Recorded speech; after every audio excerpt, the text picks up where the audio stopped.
buenas tardes a todos. Para esta jornada de actualización de la hemofilia contamos con 3 extraordinarios ponentes con gran relevancia y son referentes a nivel nacional en el panorama de la hemofilia. Y, por tanto, tenemos hoy con nosotros, tenemos la suerte de contar con la participación de 2 médicos, 2 hematólogos, el doctor Santiago Bononat, jefe de sección de la unidad de trombosis y hemostasia del Hospital de la Fe de Valencia, la doctora Mariana Canaro, responsable de la unidad de hemofilia del Hospital Son Espases, que sabéis es el hospital de referencia para la hemofilia en las Islas Baleares. Y por último, con un compañero nuestro, un conocido compañero nuestro, el doctor Juan Eduardo Mejías, conocido por todos como Juane, que es farmacéutico especialista pues, en el Hospital de la Fe de Valencia, compañero de Santiago Bononat, y ahora desempeñando el cargo de responsable de la Oficina Autonómica de Medicina Predictiva, Personalizada y Terapias Avanzadas de la Comunidad Autónoma de Valencia. Pues nada, sin más presentaciones y preámbulos, comenzaremos con la ponencia del doctor Santiago Bononat. Adelante, Santi. Muy bien, gracias, Tony.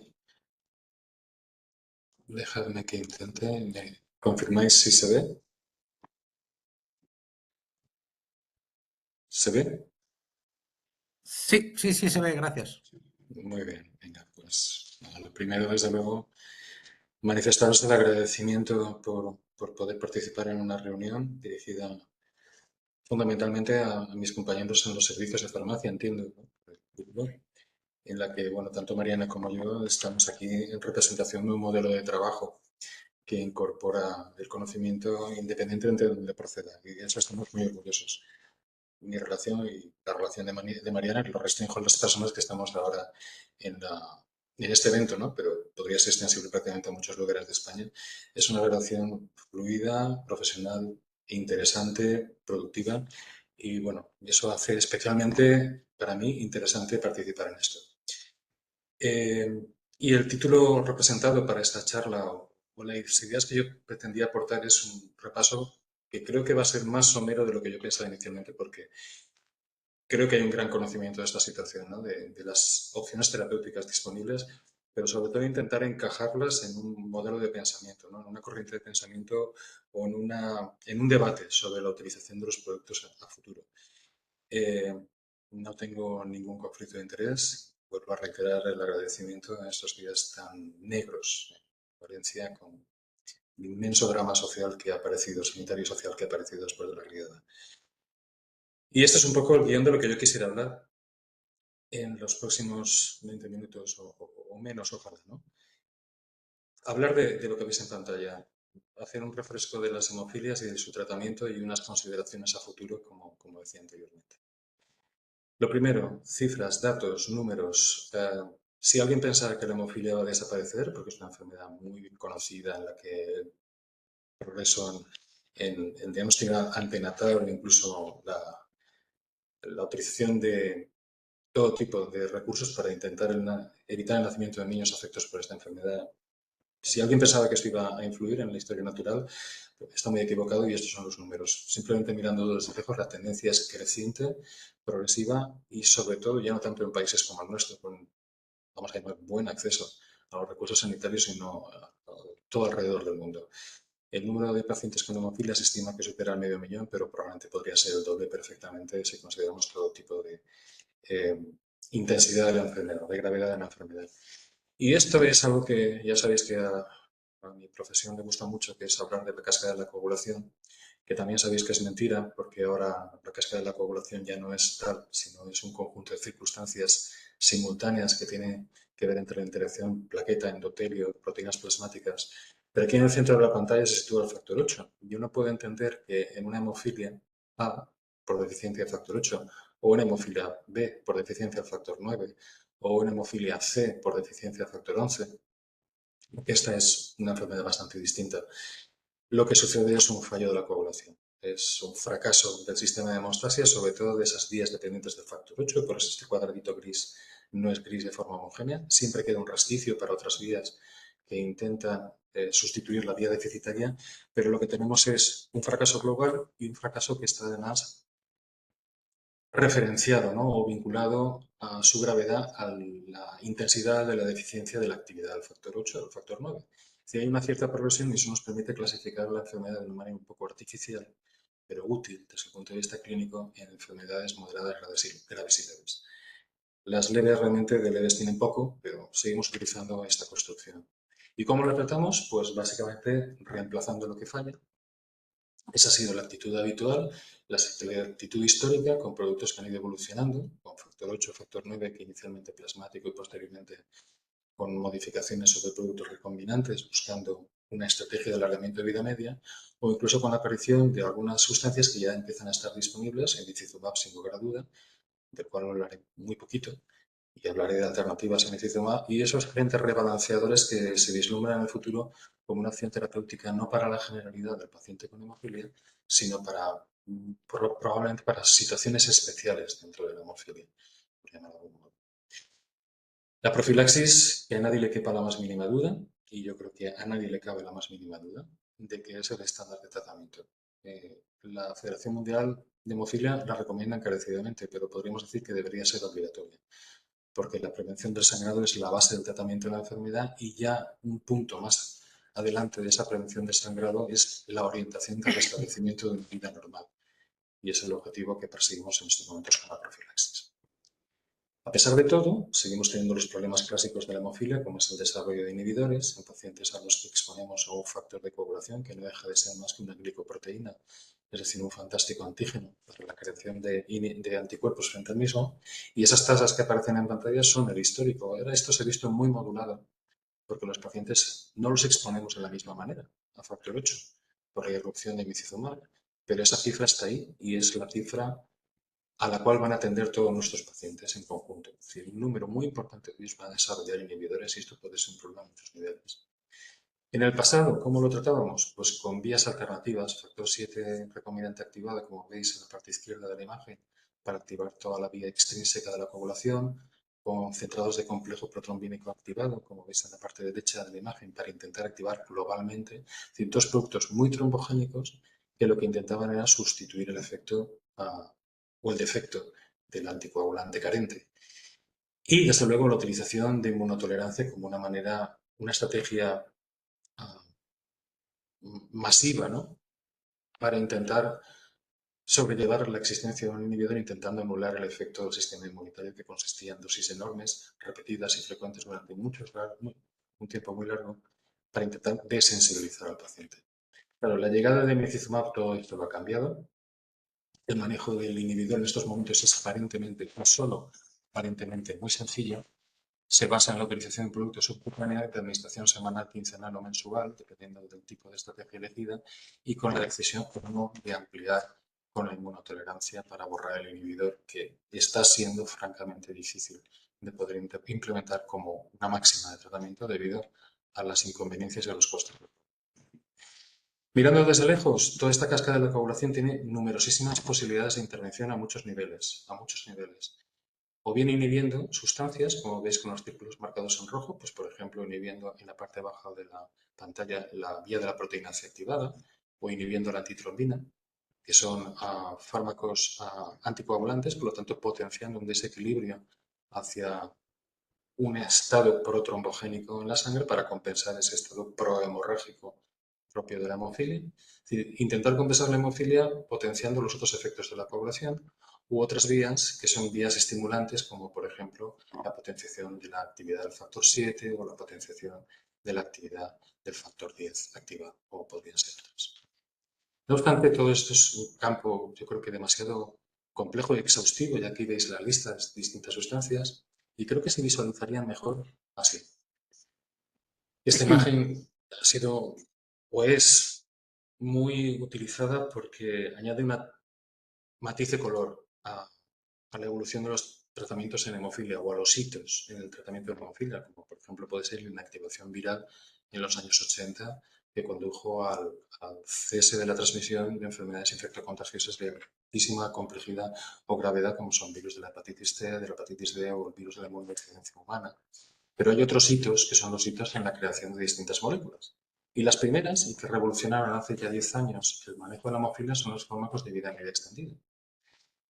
Esto creo que también es muy conocido por la audiencia y de verdad que no voy a dedicarle demasiado más tiempo, pero las estrategias han ido expandiéndose y luego contrayéndose. Yo recuerdo incluso productos sializados, ¿no?, que se utilizaban con la intención de aumentar el tiempo de pervivencia en sangre, pero al final nos hemos quedado prácticamente con dos estrategias fundamentales y una tercera, como es la unión a albúmina, muy restringida a un único producto. Quizá un factor 7 de larga duración que podrá llegar quizá más adelante, pero creo que las últimas noticias son del abandono de del ensayo clínico.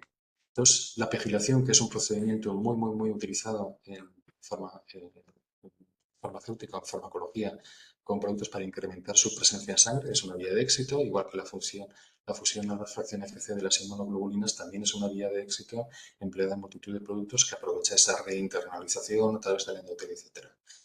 La unión a la albúmina utiliza la misma estrategia que la fusión FC, por lo tanto se beneficia de esa otra vía alternativa. Son dos estrategias, la pegilación para conseguir un producto rodeado de un ambiente hidrófobo que le permita escapar transitoriamente los productos a los procesos de degradación plasmática y la fusión a proteínas que permiten la internalización y el escape transitorio a esos mecanismos de degradación a través de la internalización en las vesículas del endotelio. Lo que se ha conseguido con esto son éxitos notables en el campo de la hemofilia B, como veis en la página, en la parte inferior de la imagen, con expansiones de la vida media de los productos hasta de 6 veces en el tiempo. Productos que pasan de tener una vida media o tiempo de semidesintegración de unas 16, 17, 19 horas a tenerlo cercano a 100. Claro, los cambios son notables y asombrosos en los pacientes. Sin embargo, los productos derivados del factor 8, la expansión, aun siendo buena, no ha alcanzado estas cotas de magnificencia, ¿no?, del factor 9. Y en algunos casos tenemos casi duplicación de la vida media que nos permite grandes avances en comodidad e incluso en farmacocinética. Los fármacos con vida media extendida mejorada pues hacen lo que hace uno de los ejemplos, por ejemplo, Tocopacalfopegol, en los ensayos clínicos demuestra esa expansión de más de un 50% en adolescentes o en adultos, pero en niños incluso esa ventaja se incrementa. Y en las imágenes de la izquierda, esas curvas de semidesintegración permiten aventurar que los cambios en la posología van a ir de la mano de este tipo de ventajas farmacocinéticas, pudiendo reducir el número de infusiones, que quizá para nosotros como tratantes o como gestores no nos supone mucho, pero reducir 50 inyecciones anuales para un paciente puede ser una gran diferencia. Otra de las imágenes interesantes de este tipo de intervenciones es que la mejora es para todos. Es decir, estas expansiones de la vida media no afectan al promedio, afectan a la generalidad de los pacientes, salvo algún caso discordante muy puntual y muy poco significativo.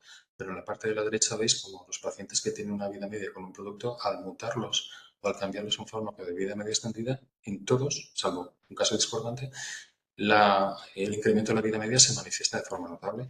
Es decir, tenemos un incremento generalizado y aplicable a todos nuestros pacientes.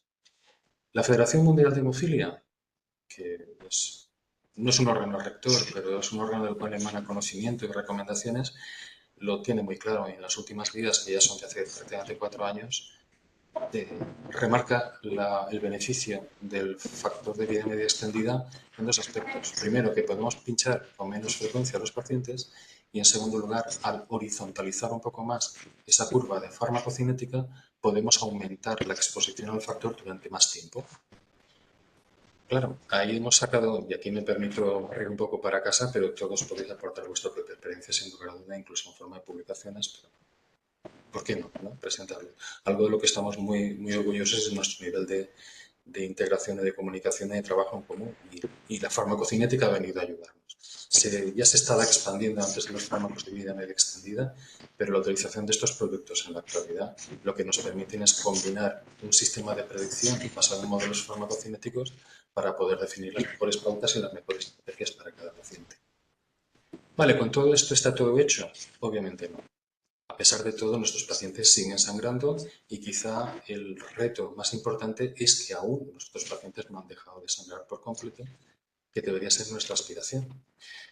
Traigo a colación un estudio que se ha nombrado multitud de veces, el estudio PROPEL, que era un estudio innovador porque intentaba reproducir lo que todo el mundo pensaba, pero nadie había hecho, en un ensayo clínico aleatorizado, en el cual los pacientes incluían en dos ramas, una que modelaba el tratamiento para tener unos niveles valle antes de la siguiente dosis de entre un 1 y un 3% y otro con valores mucho más altos. Claro, los resultados no se dejaron esperar y están claros. Los pacientes del grupo de nivel plasmático más elevado residual, nivel valle más alto, evidentemente sangran menos, tanto en términos de sangrado anualizado como en términos de pacientes con cero sangrados. Lo único es que esto se consigue a costa de incrementar muchísimo la dosis y sobre todo reducir mucho la frecuencia de infusión. ¿Y los modelos farmacocinéticos qué es lo que nos dicen? Pues este es un trabajo de la doctora Chowdhury, de la doctora Pratima Chowdhury, del cual se extrae una primera conclusión, y es que si normalizamos los niveles de factor 8, y para eso no hace falta llegar al 100%, sino simplemente al punto de corte de la hemofilia leve, que está en los 40 unidades por decilitro o 40%, posiblemente vamos a conseguir que el 0% de nuestros pacientes sangren, que es el objetivo al cual tendemos en la actualidad. Y aquí aparece en escena una molécula muy recientemente aprobada que es efanesoctocog. No solamente aprobada, sino que también aparentemente ha fijado ya el precio y está a punto de irrumpir en el mercado.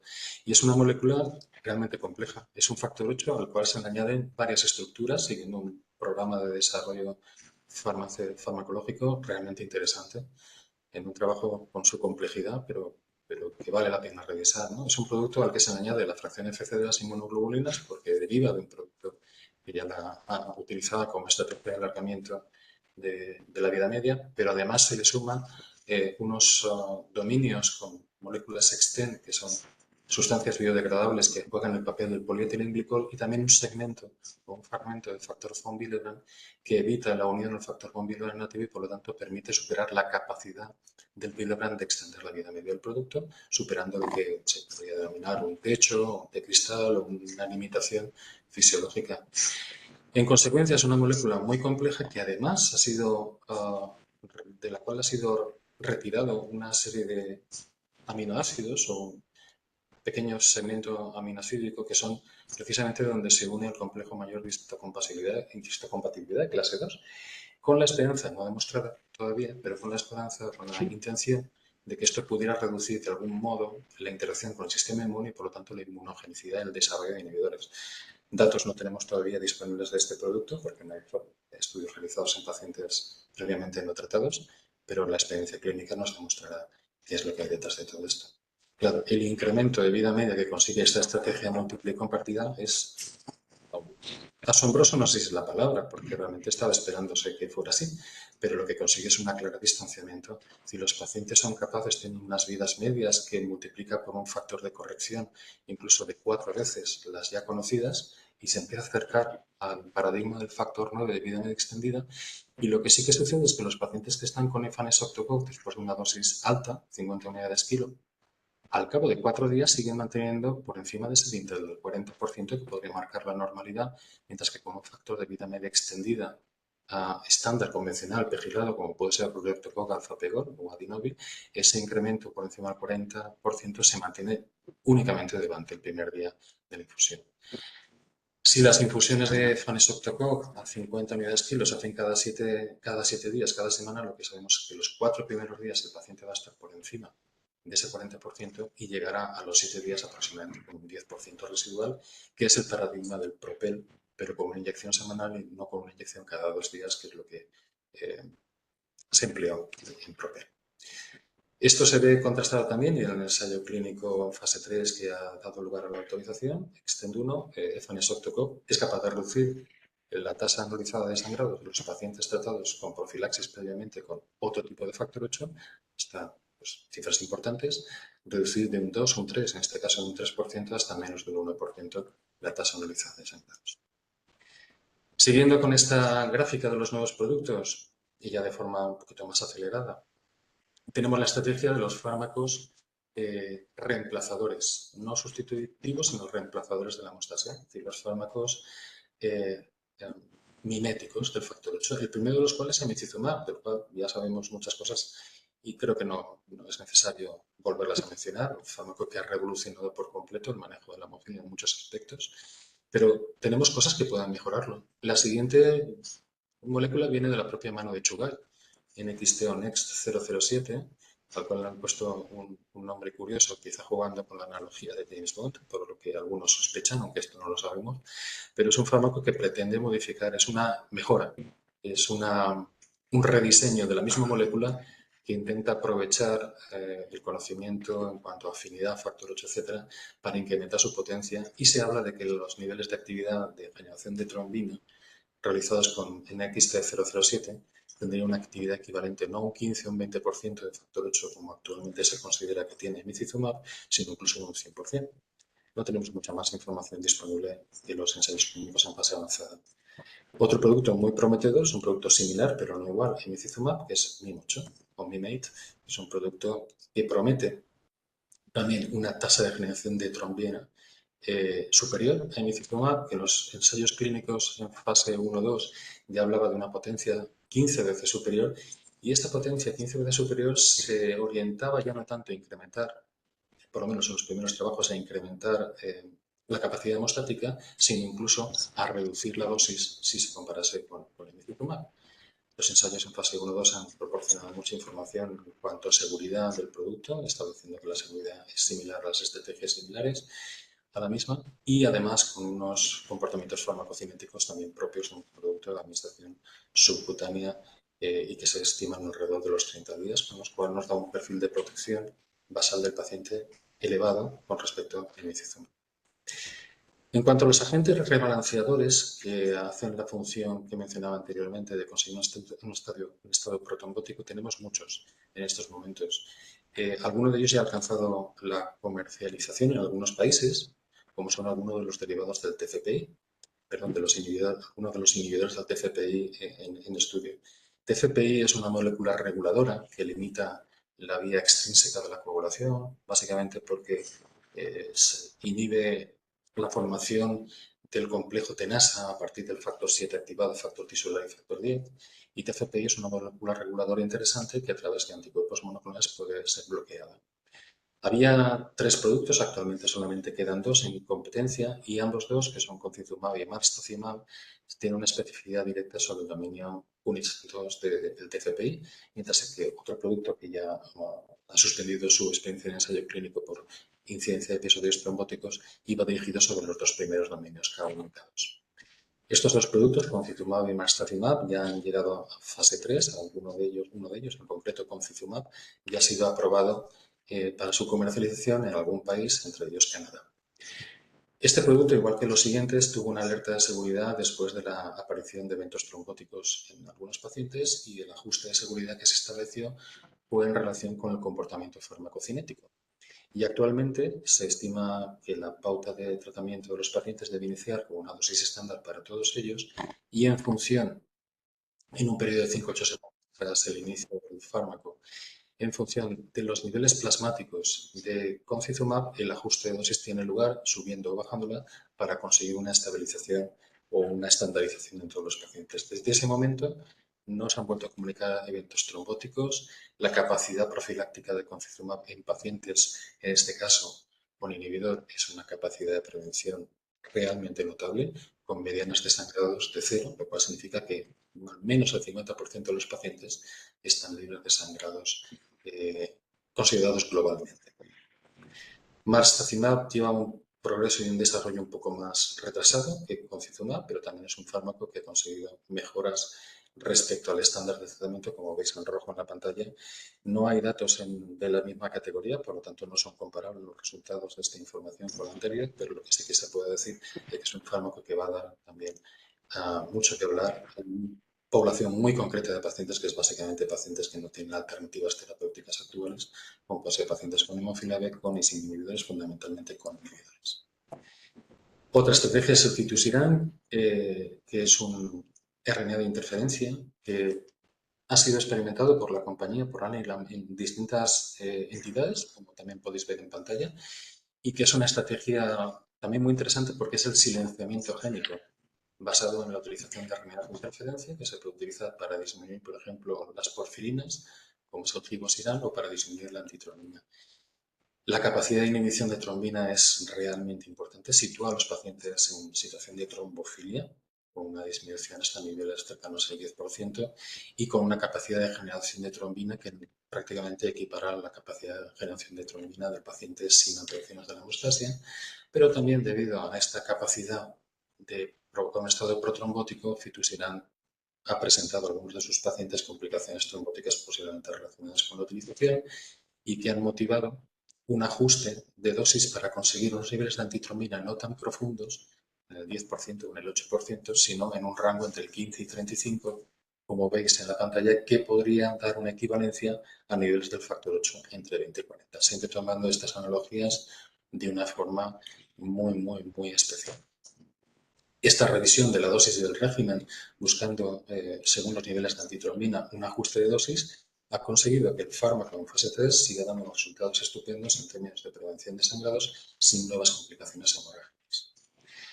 Serpinas es otra vía de experimentación. Las serpinas son inhibidores de la vía de la proteína C activada, que es uno de los efectores anticoagulantes más potentes de la fisiología humana. Y tenemos por el momento una molécula que se sitúa en la vanguardia, pero con un desarrollo muy lento, como es como la SERPINPC. El ensayo clínico en términos de seguridad ha dado resultados muy interesantes, sin complicaciones trombóticas, sin elevaciones de dímero D, con un número muy pequeño de acontecimientos adversos y también con una reducción de sangrados, como veis en la parte de la diapositiva, muy importante para determinados pacientes con carencia de alternativas terapéuticas, como son los pacientes con inhibidores. Y mencionar también una molécula interesante que veremos qué capacidad tiene de llegar al mercado, al menos en hemofilia probablemente poca, pero en von Willebrand sí, y es el rontoraptipón pegol, que es un aptámero, es una sustancia pegajosa que inicialmente se diseñó para bloquear el factor von Willebrand, pero lo que sí que se ha visto es que al bloquear el factor von Willebrand lo que hace realmente es alargar su vida media. De modo que en pacientes con formas de la enfermedad von Willebrand, sobre todo en formas graves, como formas 2B o en forma 3, tipo 3, lo que consigue es una extensión de la expresión del factor von Willebrand endógeno que podría tener aplicación clínica. La terapia génica, en 4 diapositivas muy rápidas, también es una estrategia interesante para considerar por un motivo, y es porque por su reciente comercialización. Su reciente comercialización hemofilia A, finalmente la compañía Biomarin ha decidido no lanzarla en España y restringir su utilización a un número selecto de países en el mundo y en particular en Europa, mientras que hemofilia B finalmente sí que ha sido aprobada y con un proceso de asignación de precio muy avanzado y probablemente ya finiquitado y listo a publicitar por CSL Behring, que es la compañía que la gestiona, por adquisición de la patente de Unique. Tanto en hemofilia A como en hemofilia B nos basamos en tecnologías que emplean virus adeno-asociados como vector del gen de interés, que se transfecta a los hepatocitos del paciente. Y tenemos una enorme lista, pienso yo, lista de ensayos clínicos, en rojo marco los más avanzados, tanto en hemofilia A como en hemofilia B, donde todas estas experiencias están buscando su implantación en el sector. La hemofilia es una enfermedad ideal por los motivos que expongo. Enfermedad monogénica, enfermedad que se corrige al corregir el déficit aislado de una única sustancia y que además es medible en sangre. Y tenemos ensayos clínicos del fase 3 de Roctavian o Lactogen Roxaparvovec. Lo que remarcaré fundamentalmente es la estabilidad de los niveles de factor 8, que parecía que no iba a suceder, pero que en el análisis a 4 años ya nos está dando información de una cierta estabilización en unos valores, aquí haremos quizá más caso al coagulativo, en unos valores situados alrededor del 25 o el 30%, y con una disminución de los efectos adversos a lo largo del tiempo relacionados con la elevación de transaminasas, que es quizá uno de los temores mayores con esta terapia. En el caso de la hemofilia B, disponemos de la variante PADUA, que es un factor 9 hiperactivo, descrito hace tan poco tiempo como 15 años por el grupo de Padua, del doctor Simeoni al frente, y describieron este factor 9 hiperactivo en una familia con numerosas complicaciones trombóticas. Bueno, pues esto es un ejemplo muy interesante de cómo la medicina es capaz de darle vuelta a las cosas y transformar una enfermedad en una ventaja. Y este factor 9 transcrito a los hepatocitos permite que necesitemos menos cantidad del vector, que es el que está relacionado, la dosis del vector es la que está relacionada muy directamente con los efectos adversos, fundamentalmente con las afectaciones de la salud articular. Quizá lo más llamativo de Etranacogén de Zaparvovec con Genix es su estabilidad en estos momentos a 3 años, que sitúa la expresión de los niveles de factor 8 en un rango muy cercano al 40%. Y esto es prácticamente la normalización de la enfermedad, como mencionaba anteriormente. Estas gráficas, que son gráficas que he tomado del Departamento Médico de CSL Behring, bueno, pues, lo referencio simplemente para justificar su elaboración. Yo estoy de acuerdo en que el mensaje es este, que cerca del 87% de los pacientes se sitúan por unos niveles que permiten considerar a los pacientes como pacientes normales, con niveles por encima del 40%, que es lo que definiría de alguna manera la normalidad. Y esta imagen, que también procede de las diapositivas del Fondo Médico, Departamento Médico, de CSL Behring, lo que hace es el análisis de los sangrados en los pacientes con una reducción que no alcanza el 0% en todos los casos, pero es una tasa de sangrados, sobre todo los espontáneos, que son aquellos en los cuales podemos intervenir directamente con la gestión del tratamiento, porque los sangrados traumáticos no dependen de nuestra estrategia y los sangrados articulares en cierto modo también están en esa misma línea. Pero lo que sí que vemos es que la tasa de sangrado se reduce por debajo del 1 de ABR, que es un objetivo realmente ambicioso. Y todo eso, ya para entrar en la parte final, ¿en qué se traduce? Pues que el panorama del tratamiento de la hemofilia es realmente espectacular y realmente excitante. Hay una enorme cantidad de productos que han buscado objetivos relativamente ambiciosos, cambiar el fenotipo de grave y moderado leve, incluso algunos que aspiran a la normalización de la enfermedad. Y así es como estamos a la hora de tomar decisiones. Si consideramos todo esto de una forma no elaborada, podemos llegar realmente a colapsarnos.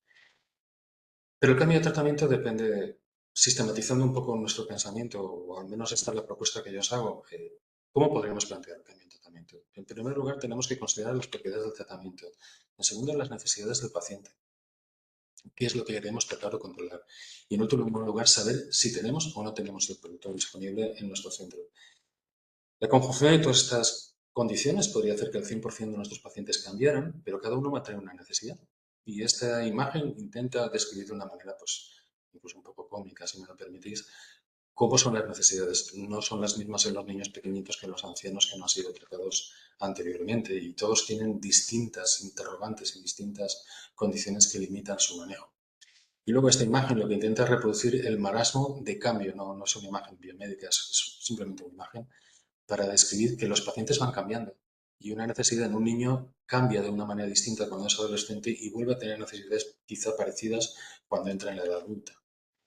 Para tomar esa decisión nos tenemos que hacer una multitud de preguntas, como las que veis. Si el paciente está bien controlado, si está satisfecho, si necesita adaptar, si lo tenemos disponible o incluso si es candidato a una salud pública. Y alrededor de todas estas preguntas tenemos multitud de respuestas. Esta tabla, que es con la cual ya finalizo, intenta sistematizar, es una visión personal, pero intenta sistematizar que, bien, como veis, los fármacos de tratamiento de reemplazo, son los factores 8, factores 9 o derivados, pues desde luego tienen mucho interés en determinados pacientes, pero quizá en otros pacientes tienen un interés más relativo, por ejemplo, aquellos que tienen una farmacocinética adversa.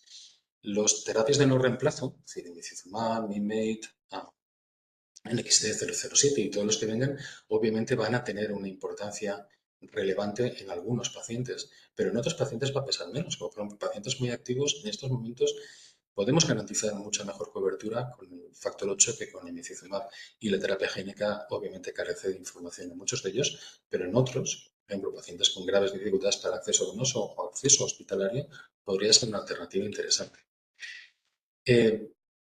Tenemos un arsenal terapéutico enorme. La adaptación individual se nos está facilitando con todas las estrategias y no debemos perder de vista los dos objetivos, la personalización y la integración social de los pacientes. Y ya cierro con unas reflexiones de uno de los gurús de la medicina o de la hemofilia, como es el doctor Manucci, que, bueno, de cuando en cuando remueve un poco las conciencias de los demás, ¿no? Y esto es un resumen de un trabajo que publicó en 2023. Y él hace predicciones, ¿no? Y predicciones que las cuento muy rápido, porque creo que son importantes, forman parte de este foro realmente, ¿no? Este foro de interacción entre hematólogos y farmacéuticos. Y es que su esperanza es que Imicizumab pueda copar hasta 2/3 de los niños, por ejemplo. Pero no se olvida de que la terapia génica podría ser una opción también para los niños, probablemente en versiones más evolucionadas de las que tenemos actualmente y que carezcan de la necesidad de inmunosuprimir en caso de elevación de transaminasas, por ejemplo. Y luego da un papel muy relevante a los pacientes que todavía se benefician o que se pueden seguir beneficiando de la utilización de fármacos de factor 8 con vidas medias ventajosas, ¿no? Sobre todo pacientes con comorbilidad y que necesitan tratamientos antiagregantes o incluso anticoagulantes. Y él, desde luego, predice un espacio limitado.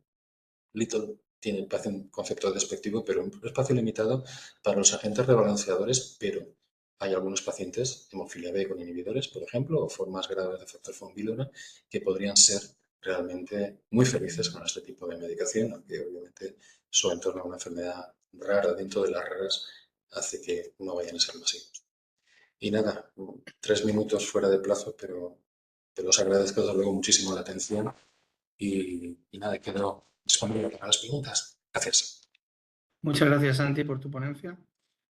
Vamos a efectuar las preguntas a cada ponente directamente después de su intervención para así que puedan acudir, como el caso de Santi, con las circunstancias especiales que suceden en su comunidad, pues a realizar las tareas que consideren oportunas a la mayor prontitud posible. Entonces, quería preguntarle a Santi directamente, acabando con lo que acaba de explicar de la terapia génica, si no cree que todo ese arsenal de productos que vienen en camino suponen una barrera importante para la terapia génica.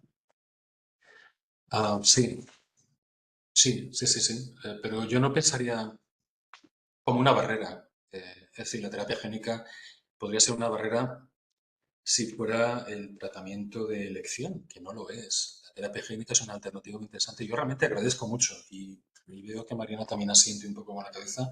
Yo creo que estamos muy reconocidos a los esfuerzos enormes que ha hecho la industria farmacéutica porque viene un nicho de desarrollo, sin lugar a duda. Pero la industria farmacéutica está ahí para desarrollar productos. Ahora tiene muy poco sentido, bajo mi punto de vista, generalizar el uso de fármacos de vida media estándar. Yo creo que en eso podemos estar de acuerdo, pero algún paciente todavía lo recibe y lo seguirá recibiendo mientras no haya ninguna mejor estrategia para él. Terapia génica en su desarrollo actual no es un tratamiento para todos. Entonces necesita un perfil muy concreto. Hay un debate enorme de cuáles podrían ser los candidatos a terapia génica y los hay. Con la terapia génica actual, terapias génicas futuras vamos a tener que mejorarán y desarrollarán.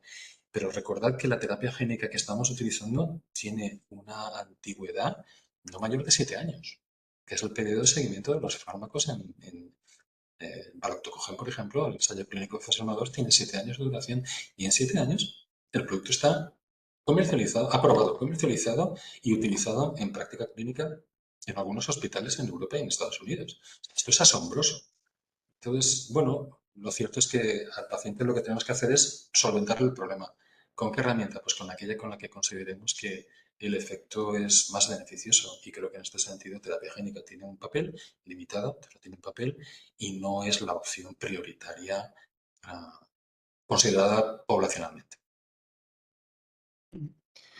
Pues también te quería preguntar una cosa. Ya sabes que los costes de esos tratamientos todavía no se conocen, pero a medida que avanza pues, la innovación, hay que pagarla, ¿no? ¿Y cómo ves la sostenibilidad del sistema con todo esto que viene?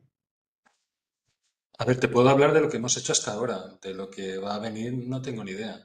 Pero nosotros hemos reducido la factura farmacéutica en el hospital importantemente. Alcanzamos un pico en los años 2017, 2018, desde entonces constantemente estamos bajando. ¿Por qué? Porque los nuevos productos, aunque son caros, gastamos menos. Y eso es un paradigma, por ejemplo, con factor 9. Efanesoctocog, se rumorea lo que va a valer, pero yo no lo he visto por escrito. Pero haciendo mis números, si los pacientes reciben las dosis ajustadas por farmacocinética y perfil clínico, yo creo que va a resultar barato. Bueno, barato. No va a suponer un incremento de coste. Y luego tenemos los ensayos clínicos que nos detraen a pacientes del gasto farmacéutico y que suponen un ahorro muy importante. En algunas épocas hemos tenido ahorros cercanos a los 2 millones anuales en factor de coagulación y yo creo que esto va a seguir yendo adelante. ¿Qué sucede con terapia génica con lo carísima que aparentemente es? Pues que la evaluación farmacoeconómica no hay que hacerla a periodo limitado de tiempo, sino hasta agotar su efecto terapéutico previsible. Y en ese sentido, los datos que he visto yo de terapia génica les sitúan en situación de equivalencia, incluso de reducción de coste. Pero sí que es cierto que necesitamos ensayos o estudios o publicaciones de análisis farmacoeconómico en vida real, más que basado en predicciones sobre algo que todavía no sabemos muy bien cómo funciona en vida real. Me gustaría tener la experiencia suficiente con terapia génica como la tengo con emicizumab o la tenemos con emicizumab para poderte dar una orientación, pero en estos momentos para mí sigue siendo una incógnita. Aunque interpreto que grandes aumentos de coste promediados en el tiempo vamos a tener con la estrategia de comercialización que estoy viendo. Por último, te quería preguntar, sabes que la opinión de los pacientes es muy importante a la hora de la elección de los tratamientos. Siempre es uno de los pilares que todas las guías pues establecen pues que la opinión del paciente pues influye en la elección del tratamiento. ¿Cómo ves ahora con este nuevo panorama? Porque claro, hasta ahora pues había una o dos vías, dos mecanismos de acción, pero ahora se juntan muchos mecanismos de acción y yo creo que claro, el paciente ya no es conocedor en tanta profundidad de cómo funcionan estos tratamientos. ¿Cómo pensáis manejar esta circunstancia? Um, la experiencia, yo te puedo contar la experiencia. Ha ido por rachas, ha ido por olas y depende mucho de lo que se publica, de lo que se dice, de lo que se comenta, de lo que circula por las redes sociales. Yo creo que hay un gran componente de hype, ¿no? No se quiera producir el entusiasmo de la gente. Y me acuerdo, por ejemplo, antes de la pandemia, eh, todo el mundo quería saber cosas de terapia génica. Nosotros habíamos empezado ya con la apertura de ensayos clínicos, teníamos abiertos 4 ensayos clínicos y teníamos candidatos en los que estábamos negociando tranquilamente, poco a poco, su introducción hasta que tuvimos un ensayo clínico validado. Llegó la pandemia y todo el mundo se retrajo y nadie quería saber nada de terapia génica, todo el mundo quería Factor, nadie quería emicizumab. Entonces van un poco en función de las circunstancias. Ahora yo creo que hay tal expansión de ideas que resulta difícil que una persona, creo que se está llegando un poco a lo que hace tiempo me describía un experto en comunicación, me contaba una frase que se me quedó, que es la parálisis por el análisis. Están viendo tantas cosas que están paralizadas, que no saben realmente cuál es de todas las estrategias es la mejor. Hay un esfuerzo que han hecho colectivos, distintos colectivos, que es el diario del paciente, ¿no? El Patient Journey. Y el Patient Journey me parece que es muy inteligente la manera de presentarlo. Lo primero que hablas del debate con el paciente directamente, pero a propuesta del médico. Es decir, tú tienes una serie de arsenales terapéuticos y empiezas a identificar y yo creo que nos pasa a todos un poco, Mariana, le pasa exactamente lo mismo Sí, que a sí, mí. sí. Y cuando ves a una persona con determinadas características, ¿verdad? Dices, bueno, es que tú estarías mucho mejor con esta otra cosa. Y esta otra cosa a lo mejor no es el último producto que acaba de salir, sino que depende de multitud de circunstancias. El colectivo es pequeño, los conoces bien, pequeño relativamente. Mm. Esto no es diabetes, esto es una enfermedad rara con unas consecuencias de las cuales creo que el personal sanitario tiene la visión más clara de que lo que estás evitando ahora no te va a pasar factura dentro de 20 años. Entonces, lo que no podemos cometer son los errores de tener pacientes cojos, perdón por la expresión, dentro de 20 años con toda la capacidad de estrategias terapéuticas que tenemos actualmente por decidir. Y algunas no van a ser las últimas que salgan al mercado, te lo garantizo, porque van a depender mucho de cómo serán las circunstancias. Paciente cumplidor, no cumplidor, adherente, no adherente, paciente que tiene su propia manera. Pues hay que transformar. Me estoy acordando ahora de un señor que se llama Manuel.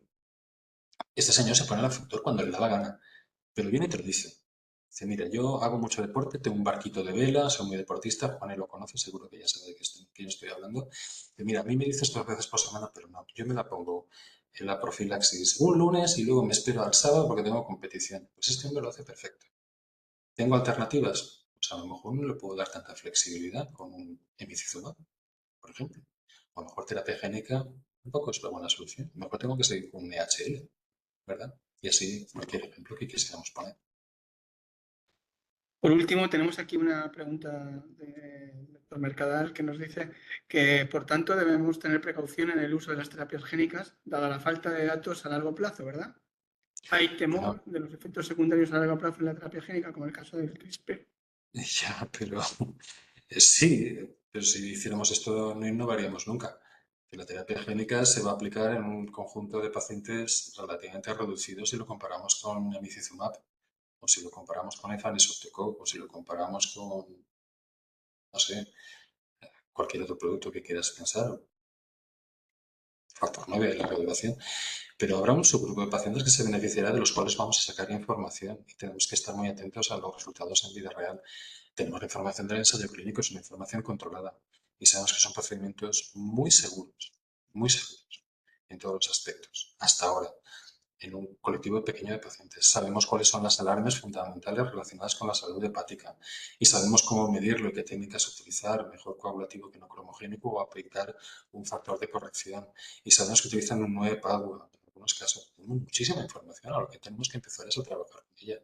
Yo no estaría tan preocupado por la posibilidad de toxicidad como por la falta de eficacia a largo plazo, sobre todo si los manejamos mal y utilizamos con abuso los corticoides o si no estamos atentos a la evolución del paciente. Entonces, va a ser un nuevo paradigma y va a ser muy interesante entrar porque es una técnica que promete, algunos le llaman vacaciones terapéuticas. El término vacaciones me parece muy lúdico, pero viene a ser eso. Es libertad de tratamiento y todo lo que no pones son cosas que te ahorras en muchos aspectos. Pues nada, pues muchas gracias, Santi. Ya creo que ya nos has ilustrado de todo lo que viene y podemos estar un poco pues atentos porque la revolución va a ser tremenda. Sí que lo Muchas estaremos. gracias. Muchísimas gracias y con vuestro permiso me tengo que excusar. Tengo que ir a recoger voluntarios que vienen de limpiar luego. Vale. Muchas gracias, Santi. Bien, muy buena tarde. Bueno, Chao. pues doy paso ahora a la doctora Canaro, que nos Tengo que, va... perdón, Tony, tengo que compartir pantalla, ¿no? Muy bien. A ver.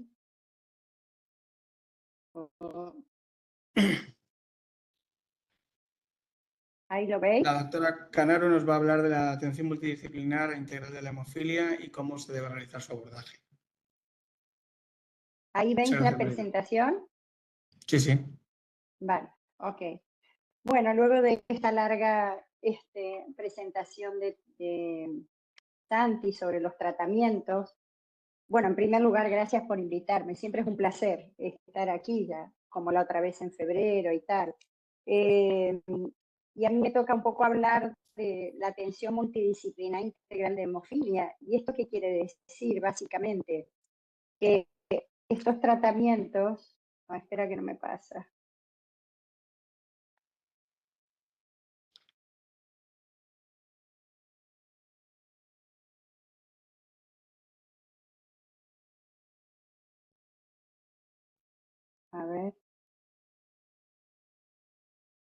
A ver ahí.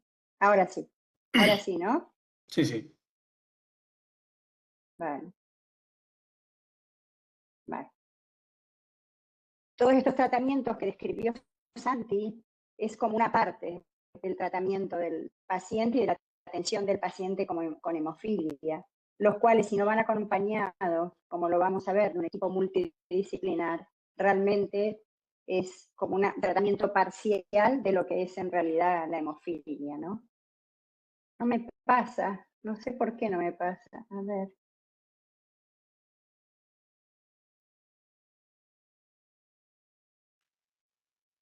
A ver ahora. No.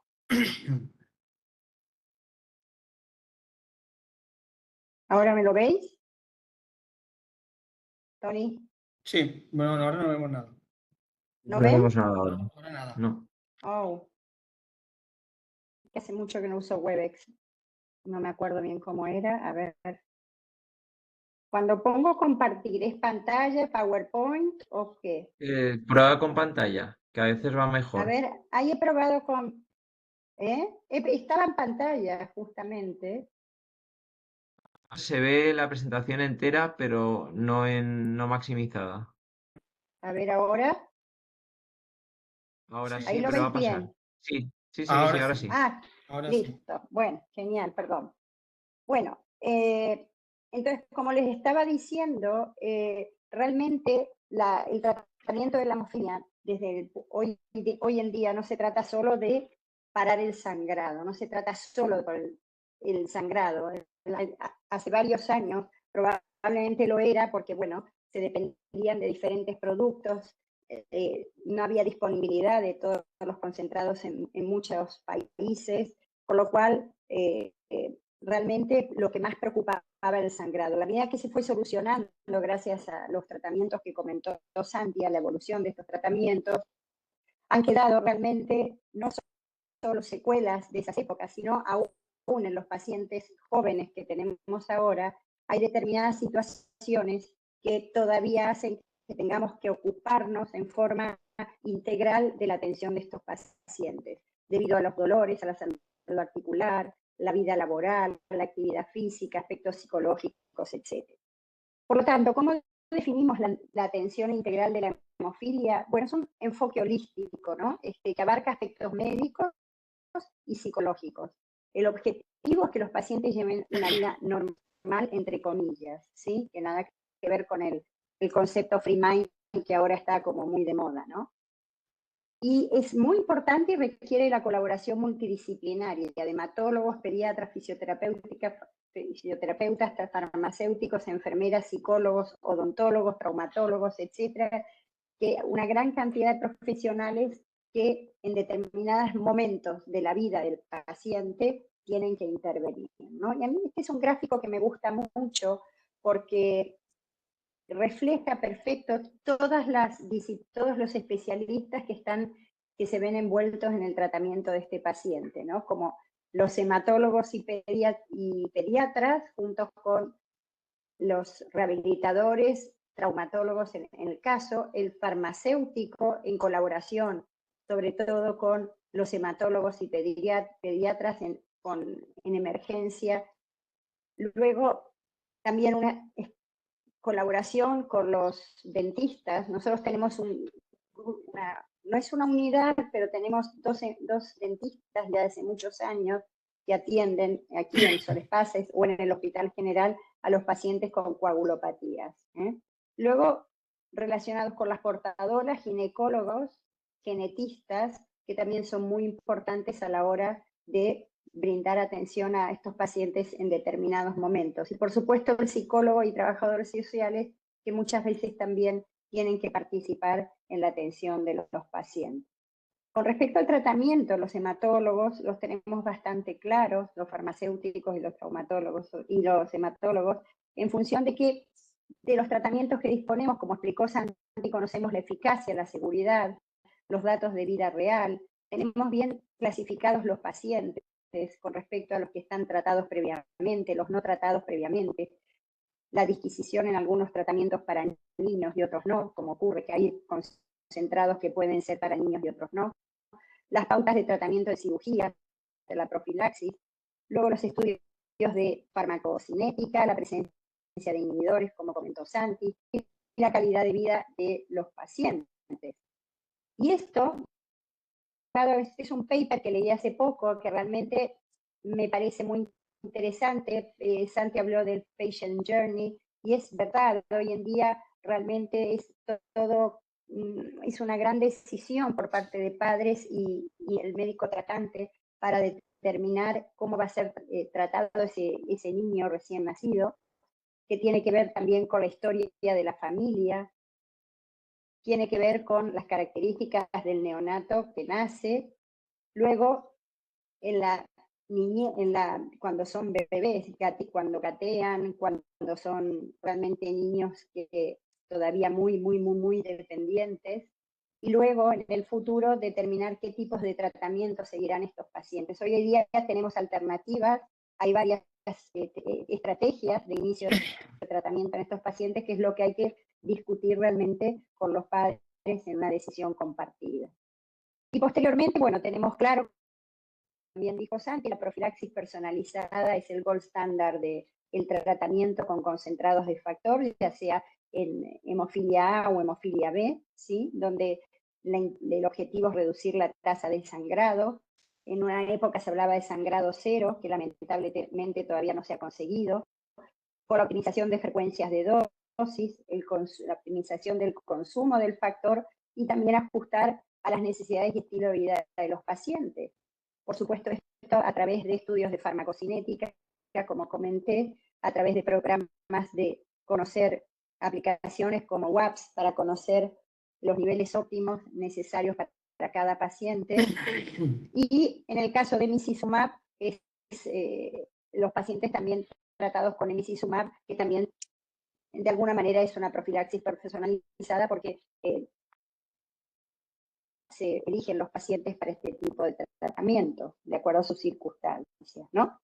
Y aquí quiero hablar un poco del rol, ya que estamos en un ambiente farmacéutico, del rol del farmacéutico en la gestión de los pacientes con hemofilia. Y esto es mi opinión personal, no lo he sacado de ningún paper, y creo que son un pilar muy importante en la educación del paciente y la familia. Colaboran junto con nosotros realmente en forma muy importante, ya sean las instrucciones para reconstitución, administración, almacenamiento y registro, en la interpretación de niveles de factor, medicamentos a evitar, fortalecer la confianza a través de un asesoramiento continuo, que lo ven al entregar medicación, en las consultas, al comentar sobre los tratamientos.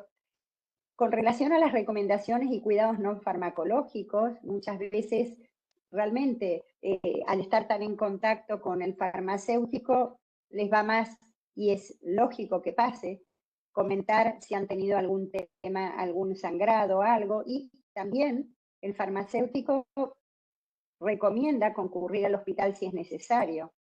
Y luego la relación y el seguimiento. Creo que también esto es un vínculo muy importante en el seguimiento de la gestión efectiva del tratamiento, seguimiento de la adherencia, registro de infusiones, sangrado, la trazabilidad del producto. En fin, yo creo que cada vez los farmacéuticos, por lo que había leído, se incorporaron a los centros a los HTC o a las unidades de hemofilia no hace mucho, probablemente el 2015, 2016, por ahí. Y realmente creo que ha sido, bueno, un activo súper importante en nuestra, digamos, atención de los pacientes con hemofilia, ¿no?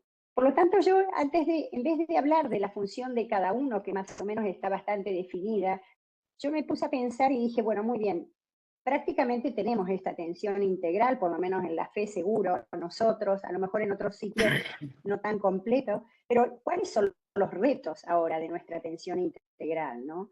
Y todavía tenemos retos como son evitar la artropatía hemofílica, el papel de la rehabilitación, el tratamiento del dolor, la salud bucodental, que justamente esto se tiene bastante olvidado en las revisiones de los pacientes, y la atención psicológica. Con respecto al reto del tratamiento, es evitar la artropatía. Esto que veis aquí realmente es una artropatía que hoy en día, por suerte, en los nuevos niños y en los nuevos jóvenes no vemos, pero todavía tenemos pacientes que tienen los tobillos y los codos así. Y esta artropatía, ¿por qué es? Porque, bueno, el estudio Chase es un estudio muy grande, en 528 pacientes, en el cual es un estudio que abarcó calidad de vida, tratamientos, sangrados, etcétera. Se vio que los pacientes, a pesar de las profilaxis, a pesar de los tratamientos, seguían teniendo sangrados, desde un 13% cero sangrados, un 26% un sangrado anual y más de 2 sangrados, casi un 60%. Y esto independientemente de la gravedad de la hemofilia, ya que todos los pacientes leves, moderados y graves experimentaron sangrados.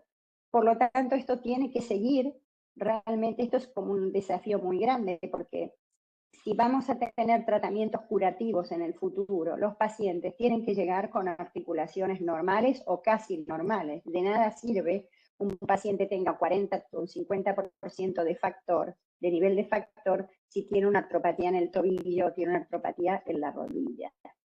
Bien, y estos sangrados producen sinovitis, varios sangrados conducen a la sinovitis crónica y a la artropatía avanzada, ¿no? ¿Y cómo lo diagnosticamos? Bueno, cuando está ya instaurada, a través de las alteraciones en la marcha, movilidad, nivel funcional, edema y dolor, hay scores, como el de Gilbert y HJHS, para medirlos en la consulta. Luego, en diagnóstico por imágenes, ecografía o resonancia. Para esto tenemos scores como el GDRAS, que es un score ecográfico, o la escala europea de resonancia. Pero aquí realmente esto es el diagnóstico cuando ya está instaurada la sinovitis. Con respecto a GEDAS, a la escala GEDAS, permite una detección rápida, precisa de los hemartos, sinovitis, daño de cartílago y de hueso. Este score nos permite, al revisar las articulaciones, poder detectar la alteración incipiente de la articulación, una sinovitis aguda, de una crónica, de una artropatía estrangulada, de daño condral o daño óseo. Por lo tanto, para prevenir y tratar eficazmente la artropatía, que todos estos tratamientos que nos comentó Santi, realmente es crucial controlar y diagnosticar antes de que se produzcan los cambios irreversibles de huesos y cartílagos. Y esto es un trabajo que lo traigo, que demuestra que realmente hay que hacerlo, y la validez de ello, y es que esto es una población de pacientes con hemofilia B, mayores de 14 años, hizo este estudio, participamos nosotros, la FE también participó, muchos La Paz, muchos hospitales de España, en donde los pacientes que estaban en profilaxis primaria, ¿sí?, el 50% tenían sinovitis.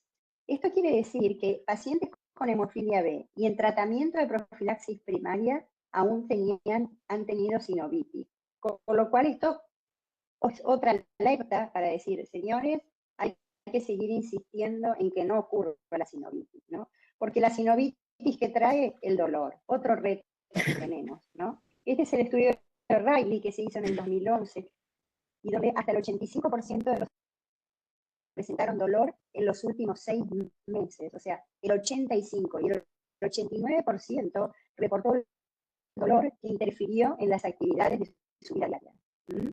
Un 4% reportó dolor extremo. Y también el estudio CHES, que comparaba articulaciones diana y dolor, en estos pacientes, como podéis ver aquí, entre dolor leve, moderado y dolor intenso, en el total de los pacientes, el 70% tenía dolor. Y tenían una edad media de 38 años. O sea, son pacientes muy jóvenes. Y esto, bueno, es también algo que sigue siendo un reto, poder evitar que nuestros pacientes tengan dolor. Las estrategias para mitigar este dolor, bueno, hay desde fisioterapia, masajes, acupunturas, masajes terapéuticos, el ejercicio, nadar, la bicicleta, todo lo que no tenga carga, caminar. Bueno, el fútbol, sobre todo en los niños, es algo que, si bien desalentamos que se federen o que entren en alta competición, el que muevan las piernas, el que entrenen esos cuádriceps, el que entrenen, realmente es muy importante para evitar la sinovitis posterior y la artropatía posterior. Y bueno, y luego están las medicinas, de los cuales, bueno, las diferentes combinaciones ayudan, ¿no? Y el desafío para no llegar a este dolor o a esta artropatía también es importante la rehabilitación. Aquí este gráfico muy chulo, la verdad que encontré en un paper, cómo ha evolucionado la rehabilitación paralela al desarrollo del tratamiento de la hemofilia. O sea, en la década del 70 la rehabilitación era para los hemartros, era después que ocurría un sangrado agudo. Ya en la década de los 90, 2000, se incorporaba la rehabilitación postquirúrgica. Ya luego, la década pasada, como parte, los rehabilitadores empezaron a formar parte de un equipo multidisciplinario que tratan a los pacientes con hemofilia. Y ya en los 2020 tenemos la rehabilitación preventiva y la telerehabilitación que también tenemos en el hospital. El éxito de este tratamiento entonces requiere una colaboración muy estrecha también entre los pacientes, la familia y los fisioterapeutas. Y la evaluación periódica del sistema musculoesquelético por parte de un fisioterapeuta realmente mejora significativamente la eficacia del tratamiento. Y el reto es la prevención. Y esta prevención de las articulaciones más afectadas como tobillo, rodilla, codo, bueno, en algunos casos cadera, realmente se previene con ejercicio. Es muy importante fomentar el ejercicio, un ejercicio adecuado para cada paciente y evaluar a todos los pacientes. Esto lo escuchamos siempre de los rehabilitadores y los fisioterapeutas, que hay que evaluar bien a los niños, a los jóvenes desde todo punto de vista, desde la columna, cómo se paran, cómo tienen los pies, cómo cargan, cómo etcétera, para poder tener una evolución lo más normal, entre comillas, posible, ¿no? Bien, y con respecto al cuidado bucodental, esto yo me empecé hace unos años a darme cuenta que realmente los pacientes, no solo con hemofilia, los con von Willebrand igual, realmente tienen a veces mucho, ves que las bocas no tienen un cuidado por lo menos razonable, y realmente esto tiene que ver con el riesgo elevado de hemorragias, que a veces ya sea que requieren pautas o una pauta especial de tratamiento para realizar las extracciones, por ejemplo.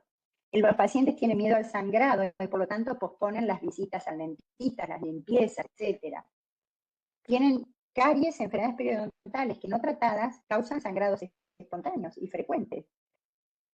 El hecho de mantener las encías sanas reduce el riesgo de sangrado al cepillarse. Por lo tanto, la higiene dental diaria es muy importante para prevenir complicaciones. Y aquí encontré una publicación que compararon un grupo de 77 hemofílicos con un grupo control de 50 personas que no eran hemofílicas.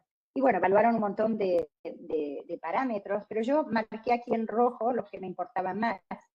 El de arriba, que es cuántas piezas le faltan en comparación unos con otros, piezas dentales, y realmente hubo diferencia significativa entre los pacientes con hemofilia frente a un paciente del grupo control. Con respecto al daño con falta de esmalte dental, caries y demás, también la diferencia fue estadísticamente significativa. Y por último, la enfermedad periodental también fue estadísticamente significativa, por lo cual ellos realmente concluyen que recomiendan el cuidado oral regular para mejorar la calidad de vida de las personas con hemofilia. Y por último, también la salud mental, el impacto psicológico de la hemofilia. Nuestros pacientes tenemos varios en tratamiento psicológico por estrés y ansiedad, presentes en todas las etapas, no solo cuando son niños o al diagnóstico. Cuando son niños hay una percepción de diferencias con sus pares sanos que hacen ejercicio. Las restricciones del ejercicio no solo afectan a los pacientes, sino también a los padres. Los padres suelen generalmente tener más preocupaciones que los padres de los niños que no tienen hemofilia. Los adolescentes enfrentan inquietudes típicas igual que los pacientes con respecto a las relaciones, los estudios.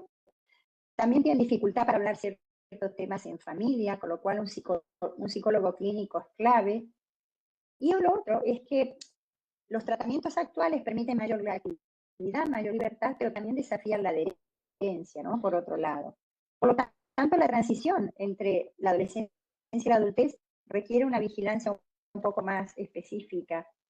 Y el apoyo psicológico, cuando se necesita, es muy importante, ya sea a través de psicólogos, asesores sociales, o muchas veces las enfermeras, con solo su charla, tienen realmente producen un alivio en los pacientes. Pero no todos nosotros, también hay retos para el paciente a los cuales tenemos nosotros que acompañar, ¿no?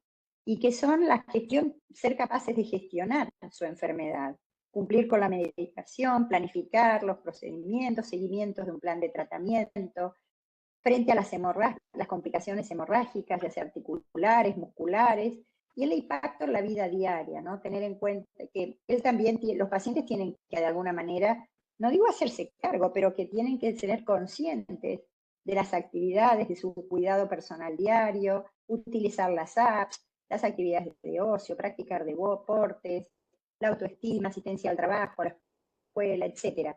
Porque por más que nosotros pongamos todo un gran equipo multidisciplinar para hacer una atención integral, el paciente, si no es realmente, si no incorpora todo esto y colabora con todo eso, realmente se hace muy difícil, ¿no? Por lo tanto, yo creo que la atención integral debe contribuir a una mejora en la salud articular, la funcionalidad y la calidad de vida del paciente. Creo que la atención médica debe ser multidisciplinaria, contribuyendo a un manejo integral de la enfermedad. Tener en cuenta que los estados emocionales, mentales y sociales del paciente están muy relacionados con el estado físico que tienen ellos. O sea, pensar que la artropatía, el dolor, la limitación, eso altera muchísimo todos estos estados. Y luego la percepción de la normalidad, que es la variable que más influye en la calidad de vida de los pacientes. Y te das cuenta cuando vienen en las visitas los pacientes que están realmente bien tratados y sin artropatía. Nada más, muchísimas gracias. Muchas gracias, Mariana, por tu presentación. Y bueno, yo te quería preguntar, en una comunidad autónoma como la nuestra, con la peculiaridad que tenemos de estar formada por diferentes islas, si tú crees que los pacientes de las diferentes islas pueden disfrutar de esa atención multidisciplinar que nos has contado en igualdad de condiciones. No creo que no, pero perdón, se me secó la garganta. A ver, no tan integral, ¿no?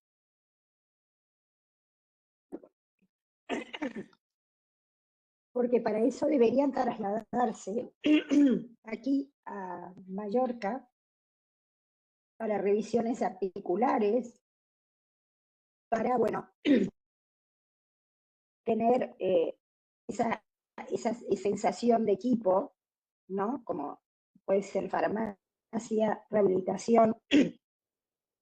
Nosotros, los pediatras, por así decirlo aquí, que colaboran estrechamente con nosotros, pero yo creo que igual se puede,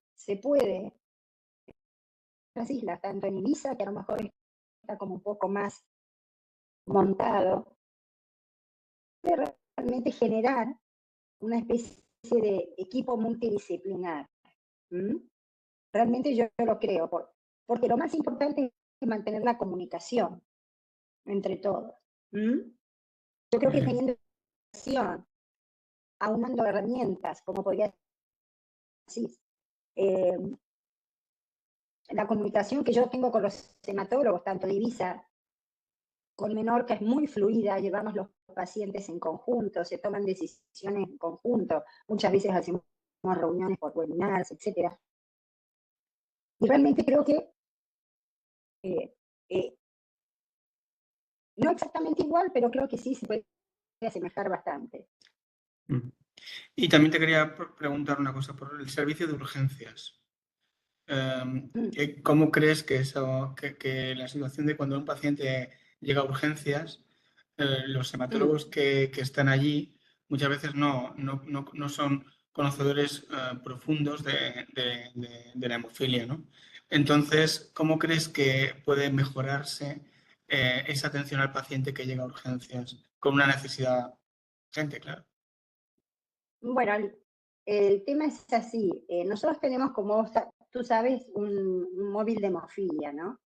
Entonces, cuando el paciente tiene un sangrado o así, ya sea por el móvil o ya sea por Hemasys, y nos enteramos de que tuvo un sangrado, nosotros nos ponemos y tiene que venir al hospital, que no puede posponerse para el día siguiente y que lo veamos nosotros, ¿no? Nosotros llamamos al residente y le decimos que tal paciente va a venir al hospital a urgencias, que le comentamos el tratamiento, que le comentamos un poco que lo evalúe, qué es lo que tiene que evaluar, si pedir una ecografía o no, si pedir una radiografía, si es necesario que lo evalúe traumatología, dependiendo de lo que es, ¿no? Y entonces cuando el paciente viene a urgencias, generalmente ya no lo están esperando entre comillas, ¿sabes? Porque además ellos dicen que, bueno, que llamen a hematología, ¿no? Enseguida. O sea que eso funciona bastante bien. Muy bien. Siempre y cuando el paciente siga todo el circuito, ¿no? A veces, bueno, vienen solos, directo, y en ese caso nos llaman. El residente de guardia nos llama. Y no, sea domingo, sábado, lo que sea, me llaman. Muy bien. Y lo último, Pues, bueno, al comentario pregunta, con todo ese arsenal terapéutico que se nos avecina, ¿no? ¿Cómo crees que las farmacias deberían gestionar todo esto, todo este tipo de medicación que viene? Porque va a ser muy complicado, porque hospitales grandes que tienen muchos pacientes, pues bueno, pues podrán quizás, si un paciente deja un tratamiento, aprovecharlo para otro paciente. Pero aquí, si tú, por ejemplo, seleccionas un anti-TFPI para un paciente determinado y no le funciona, ¿sabes? ¿Cómo vamos cómo te gustaría que fuera la gestión de ese arsenal terapéutico que viene en camino? Bueno, yo creo, Tony, que tiene que ser conjunto. No creo que solo farmacia tenga que gestionarlo. Y no creo que, sino un poco como lo venimos haciendo hace años nosotros, ¿no? La decisión es, o sea, uno es conjunta desde el punto de vista de que yo te puedo decir, mira, este paciente probablemente se beneficie de este tratamiento, ¿no? Y entonces en conjunto, como lo hacemos siempre, vemos la factibilidad de que lo pueda hacer ya en 3 meses, 6 meses, qué evaluación haremos de eficacia, o sea, un poco como lo hemos hecho para los de vida media extendida, emicizumab, en fin, yo creo que ese es un poco el camino, ¿no? Porque también hay que ver los precios, porque yo soy plenamente consciente, todos somos plenamente conscientes, lo dijo Santi también, ¿no? O sea, lo mismo le va a pasar a Juanes en la fe, que no lo veo, te veo a ti, pero no lo veo a él. A ver. Entonces, ahora sí. Entonces, nada, yo creo que la decisión tiene que ser, si bien la decisión clínica o la posibilidad surge de nosotros, pero sabes que siempre todo tiene que tener un criterio de realidad y de factibilidad. Entonces, pues sí. Pues muchas no sé, gracias, Mariana. Juan, y supongo que tú también debes de tener los mismos temas, ¿no? Sí, y a ver, yo creo que se ha gestionado siempre muy bien, ¿eh? Por lo general, un paciente no ha cambiado de tratamiento hasta que no ha acabado de gastar el stock del previo. Y si la dispensación se hace de una manera coordinada, no tiene por qué haber ningún Claro. problema, creo yo. No, yo entiendo lo mismo. Muy bien. Pues nada, muchas gracias, Mariana, por tu intervención. De nada, yo me quedo un ratito y luego me voy, que tengo Muy bien. que estar unas Pues cosas que damos hacen en paso casa. ahora al último ponente, el doctor Juan Mejías, que nos va a hablar de la aportación del valor de la farmacia hospitalaria en relación a la hemofilia, la farmacocinética, la adherencia y el seguimiento del paciente hemofílico. ¿Estáis viendo mi pantalla? Todavía no. No. A ver, ¿ahora sí? Bueno, tampoco. Sí, ahora sí. ¿Ahora sí? Vale. Sí, ahora sí, ahora sí. ¿Lo veis maximizado ahora? Sí, ¿no? Sí, sí, sí. Vale, perfecto. Pues bueno, muchas gracias por invitarme a esta sesión. Este es mi conflicto de intereses y bueno, esto es un poco el índice que seguiremos. Hablaremos un poquito de farmacocinética en hemofilia, de nuestras distintas experiencias que hemos tenido en distintos estudios y luego un poquito sobre adherencia y seguimiento, sobre todo mediante aplicaciones móviles, para acabar finalmente con las conclusiones. Yo creo que esto ya lo conocéis todos. Voy a quitarlo de ocultar aquí para que no tape. La famosa curva del factor 8, aunque la del factor 9 es similar. ¿Qué nos va a interesar a nivel farmacocinético en los pacientes con hemofilia? Pues bueno, conocer la vida media, que es sobre todo porque hay un perfil de pacientes con semillas plasmáticas más cortas que el resto y que van a tener mayor tendencia a los sangrados espontáneos. Conocer el área bajo la curva, así como los niveles pico y las concentraciones máximas, ¿vale? La concentración máxima es muy importante porque se ha visto que los pacientes que tienen niveles pico más altos son los que tienen menos sangrados traumáticos y relacionados con el ejercicio. Es importante educar al paciente en que tiene que intentar que los momentos de mayor actividad coincidan con los momentos posteriores a la administración. El nivel BAI, que es el que más actualmente hemos medido, que es el que previene frente a la aparición de sangrados espontáneos y es el que más se utiliza en la clínica de forma clásica.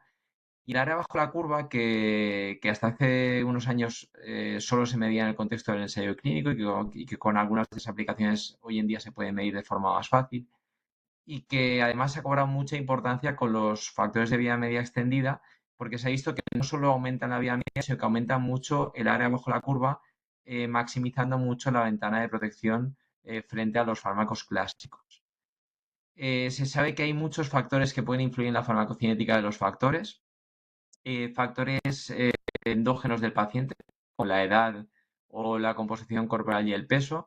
A mayor edad se ha visto que las medidas se va cortando, ¿vale? Los pacientes pediátricos tienen medidas más cortas, cuando llegan a la adolescencia ya se estabilizan bastante y también, pues bueno, acorde a medida que van creciendo, ¿vale? Ese aumento de peso en la edad pediátrica también se va ajustando la dosificación.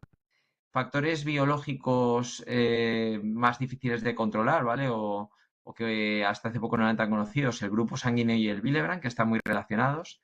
Se ha visto que los pacientes con grupo sanguíneo cero tienen niveles más bajos de factor von Willebrand, que es el transportador natural del factor 8, y por lo tanto van a tener tendencia a tener vidas medias más cortas que el resto de pacientes. Y luego otros puramente metodológicos, como los tiempos de muestreo.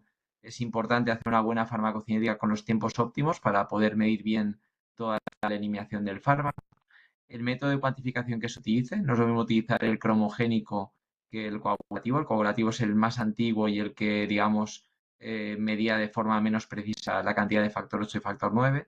Y, por supuesto, el tipo de modelo farmacocinético empleado. No es lo mismo utilizar modelos genéricos de factor 8 y factor 9 que un modelo específico a la molécula que vayamos a medir, ¿vale? Y, por supuesto, también el tipo de producto.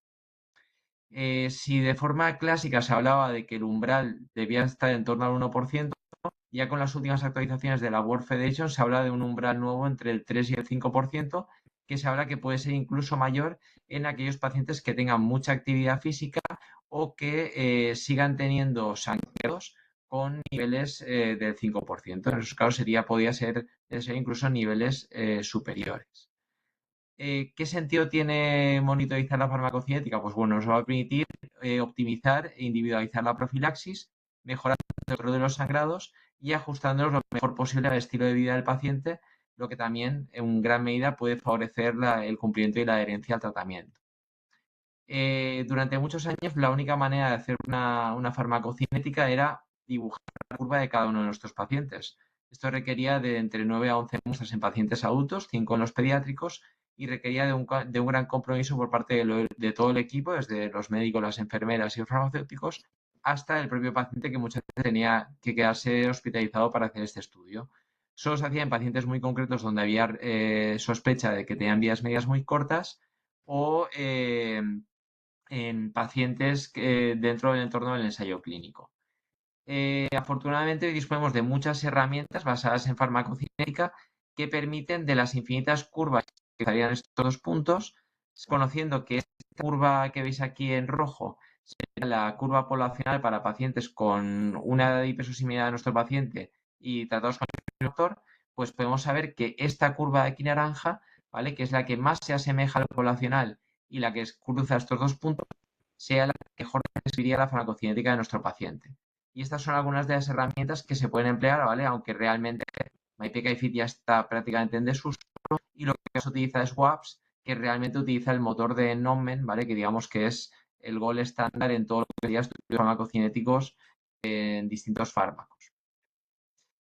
¿Cuáles serían los tiempos óptimos de muestreo? Pues bueno, son también conocidos, ¿vale? Lo que veis aquí en las tablas es lo que marcó la ISTH en 2017 y esto se ha visto un poco, posteriormente se ha aclarado un poco más en el caso de los factores 9 de vida media extendida, donde se ha visto que no podemos meter en el mismo saco a todos, ¿vale? Ya que algunos de ellos, como estos que veis aquí arriba, tienen vidas medias más prolongadas y requieren de tipos óptimos de muestreo diferentes, ¿vale? Por ejemplo, el Prolix, que tiene más unión extravascular, ¿vale? Y, por lo tanto, requiere tiempos de muestra también un poco diferentes, ¿vale? Son un poco por todos conocidos, pero bueno, básicamente en el estándar 8, 4, 24, 48 horas, con unos márgenes bastante amplios. Cuando es un EHL, añadir una muestra entre las 48 y 72 horas, ¿vale? Aunque realmente es en el tiempo máximo de muestreo, es decir, si el paciente lo va a llevar cada 4 días, tener un valle a los 4 días. Y con el 9, pues bueno, hablamos de dos muestreos entre las 24 y 36 y entre las 48 y 60 horas en los estándares, y añadir una nueva muestra entre los 5 y 14 días con los EHL, que como decía, las nuevas recomendaciones está mucho más claro. ¿Cuál es nuestra experiencia? Pues bueno, esto es uno de nuestros primeros trabajos, ya con WAPS, teníamos trabajos previos con IPK y FIT, ¿vale? En el que comparamos el cambio, en este caso fue de ¿vale? Que era un factor estándar, digamos, de los de vieja escuela, a Coventry, que era pues una molécula ligeramente mejorada farmacocinéticamente. Comparamos el antes y el después, ¿vale? Utilizando el mismo aplicativo, que era WAPS-EMO, y vimos, pues, aunque ligeras, ¿vale? Diferencias significativas en cuanto a la vida media y también en las tasas de sangrado. En este caso es un poco diferente, ¿vale? Es un estudio con Fandi, donde hasta la fecha no había un modelo farmacocinético específico, sino que ayudamos junto con el equipo de WAPS, ¿vale? Aportando pacientes de nuestro centro a desarrollarlo. Y luego lo que hicimos fue comparar un periodo sin empleo de farmacocinética, el empleo utilizando el modelo genérico que había primero en WAPS y luego el modelo específico. Y vimos que la aplicación de la farmacocinética reducía los sangrados y también que el uso de modelos específicos mejoraba mucho la estimación de la farmacocinética, ¿vale? Y también favorecía la reducción de sangrados, ¿vale? Conseguir una predicción mucho más precisa. Como hemos dicho, también hemos trabajado en el desarrollo de modelos junto con el equipo de WAPS. Este es el que os comentaba antes, ¿vale? El modelo de Fandi, que aunque parezca curioso, no estaba publicado hasta 2019, y en el que junto con otros países aportamos parte de los pacientes que se utilizaron para el modelo. Y finalmente, pues bueno, lo que se vio es que el modelo que mejor ajustaba era el bicompartimental, teniendo como covariables la edad y el peso y mostrando una capacidad predictiva bastante buena. También, en este caso, a partir de datos de nuestro centro y de otros muchos centros, ¿vale? También ayudamos en el desarrollo del modelo de Adinovi, que tampoco estaba publicado en ese momento. Y lo siguiente que nos planteamos era si podíamos analizar los cambios a los factores EHL, que son aquellos, ¿vale?, que cumplen estos 3 requisitos, ¿vale? Solo para factor 8, que han utilizado una tecnología específica para aumentar la vida media, demostrando mejoras de al menos 1,3 veces la vida media y 1,25 veces el área bajo la curva. Y lo que hicimos fue ver, antes de hacer estos estudios, cuál era la situación global de nuestros pacientes, ¿vale? Y veíamos que sí que parecía haber diferencias, no tan claras en la vida media, pero sí que mucho más marcadas en el área bajo la curva. Y lo que hicimos fue era un estudio multicéntrico en el que participaron 7 hospitales de España, entre ellos, pues bueno, aquí los tenéis todos apuntados, pero bueno, tanto Mariana como Tony nos facilitaron también datos de sus pacientes de Son Espases. Y lo que conseguimos es incluir a 75 pacientes y analizamos pues, el antes y el después, un año antes y un año después del cambio a todo tipo de factores 8 de vida media extendida, ¿vale? Los que había en ese momento en el mercado. ¿Qué es lo que vimos? Pues bueno, mejoras significativas en prácticamente todos los parámetros farmacocinéticos.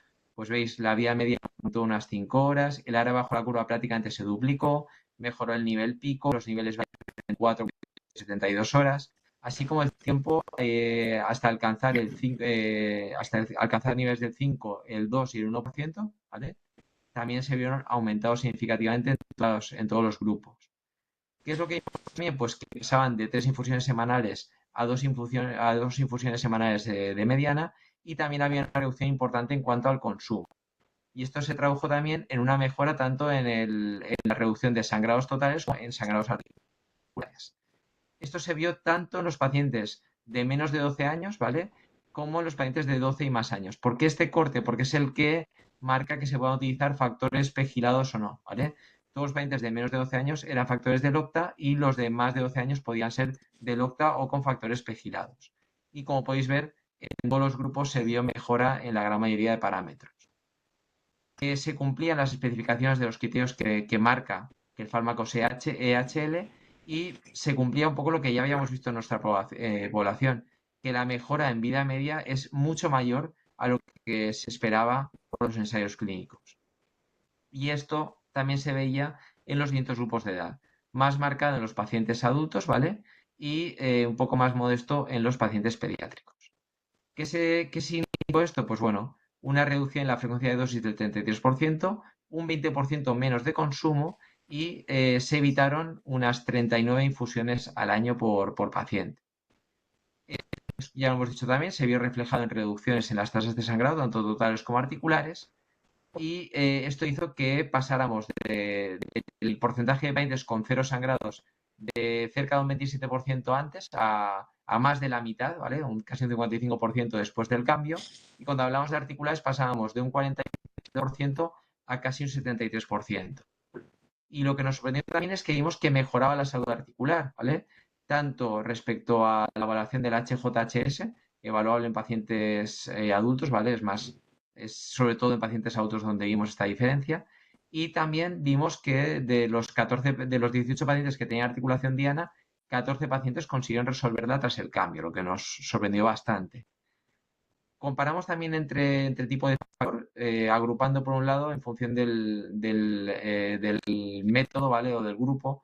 Sí que es cierto que de Hibi había muy poquitos pacientes, pero bueno, juntamos los pegilados frente a los que eran factor 8 unido a fracción FC, ¿vale? Que sería el ELOCTA. No vimos diferencias en la gran mayoría de parámetros, ¿vale? Sí que es cierto que parecía que cinéticamente los pegilados obtenían perfiles mejores, ¿vale? Y sí que también una reducción en cuanto al consumo con los pegilados, ¿vale? Aunque en cuanto a diferencias significativas, en la gran mayoría de parámetros no se encontraron diferencias significativas, ¿vale? Tened en cuenta que mientras que antes sí que era una comparación cruzada, ¿vale? Que el mismo paciente era su control, aquí son grupos diferentes de pacientes con diferentes edades, con diferentes pesos, ¿vale? Y aquí solo están analizando los adultos, ¿vale? Se han quitado todos los pacientes pediátricos. ¿Qué es lo que supuso en cuanto a costes? Pues bueno, parece poco, pero bueno, pusieron casi 24.000 euros por paciente al año, ¿vale? En cuanto a solo teniendo en cuenta la reducción de consumo, ¿vale? Sin tener en cuenta la reducción relacionada con sangrados y con reducción de potencial de visitas a la consulta externa. Hemos intentado hacer un estudio parecido, en este caso solo con pacientes de nuestro centro, con el OCTA, ¿vale? Con 27 pacientes que habían cambiado el OCTA. Analizamos por lo mismo, un estudio bastante similar, ¿vale? ¿Y qué es lo que vimos? Pues prácticamente que se repetía lo que habíamos visto en la cohorte total en nuestros pacientes. Y de nuevo se veía tanto en pacientes pediátricos, ¿vale? Aunque en este caso la mejora es más modesta, que en el grupo de pacientes y en los pacientes de 12 y más años. Recientemente, ¿vale? Es más, nos llegó a la atención hace semanas, hemos hecho un estudio parecido con los pegilados, ¿vale? Hemos incluido a 38 pacientes de nuestro centro que han cambiado los distintos tipos de pegilados, ¿vale? Aquí ya sí que tenemos una masa crítica más alta, ¿vale? Incluyendo también tanto Speroct como Yibi. ¿Y qué es lo que vimos? Pues bueno, pues que mejoraban prácticamente todos los parámetros farmacocinéticos, se reducían tanto la tasa de sangrado como las articulares, mejoraba la salud articular y suponía un ahorro de unos 20.800 euros por paciente y año, ¿vale? En la línea de los anteriores, vaya, aquí podéis ver un poco cómo eran los niveles Valle a las 24 horas antes y después, ¿vale? Los verdes sería el posterior, y lo mismo respecto a los niveles a los 48 horas, a los 72, o las diferencias marcadas en cuanto a vida media y ahora bajo la curva, ¿vale? De manera más gráfica. Y bueno, esto es lo mismo, ¿vale? Comparando los distintos factores y viendo que, aunque no hay diferencias, sí que parece que algunos pegilados tienen resultados un poco mejores, ¿vale? Aunque aquí son tan poquitos pacientes que yo creo que esta comparación es un poco más ajustada, ¿eh? También tenemos algo de experiencia con el 9. Este es un paciente de Vigo que nos pidió el doctor Rodríguez que le ayudáramos a hacer en su momento el cambio a Idelvion. Y vimos que, comparando el antes y el después, ¿vale? Pues bueno, se reducía mucho el consumo, la frecuencia, aunque sí que es verdad que había un aumento del coste. Ahora es menor, ¿vale? Porque en ese momento se compró, digamos, a precio de extranjero y el precio era bastante más elevado. ¿Y qué es lo más importante? Que el paciente dejó de estar hospitalizado porque este paciente tenía muchos problemas de accesos venosos e infecciones recurrentes del Portacat. y todo esto desapareció de golpe, ¿vale? Consiguiendo una infusión cada 3 semanas y mejorando mucho la calidad de vida del paciente. Y esto pues son pacientes particulares nuestros donde, pues bueno, pues un paciente que pasaba de 2 veces a la semana a casi una infusión cada 10 días, mejorando además casi los niveles pasan a casi el 12% y reducen los sangrados, ¿vale? La verdad es que la mejora en pacientes con EHL de factor 9 es increíble. Y esto, otro perfil, en este caso era un paciente pediátrico, anterior era adulto. En este caso pasamos de una vez semanal a una cada 2 semanas y aquí no buscamos tanto reducir el número de infusiones, sino sobre todo también aumentar el nivel de protección y reducir los sangrados. También monitorizamos en Libra, ¿vale? Esto puede llamar un poco la atención porque si tú ves los ensayos tienes un perfil muy estable, aunque luego, como podéis ver, la variación entre un paciente y otro a nivel de estación es bastante amplio y a priori niveles parecidos entre paciente adulto y pediátrico y entre los distintos regímenes, aunque como podéis ver aquí, los picos y los valles son diferentes en función, ¿vale? Cuanto más se separan las administraciones, más sierra se ve, ¿vale? Pero bueno, en principio el nivel estacionario es muy parecido. ¿Por qué medirlo? Pues bueno, si tú coges la ficha técnica, claro, ellos te van a decir que no precisa monitorización porque un poco el target es buscar, digamos, el pan para todos y que cualquier centro pueda, sin ningún tipo de control, poder utilizar este tipo de fármacos, ¿vale? Pero ¿para qué nos iban a nosotros medir? Pues, bueno, primero, para valorar la adherencia, sorprendería, pero hemos encontrado pacientes que no se estaban tomando el emicizumab, pese a ser en ese momento el fármaco, digamos, más innovador del mercado. Descartar la presencia de anticuerpos frente al fármaco, que por desgracia pueden llegar a aparecer, aunque son muy raros. Para los cambios drásticos de peso y los cambios de dosificación. Y para individualizar tratamientos. ¿A qué me refiero con individualizar?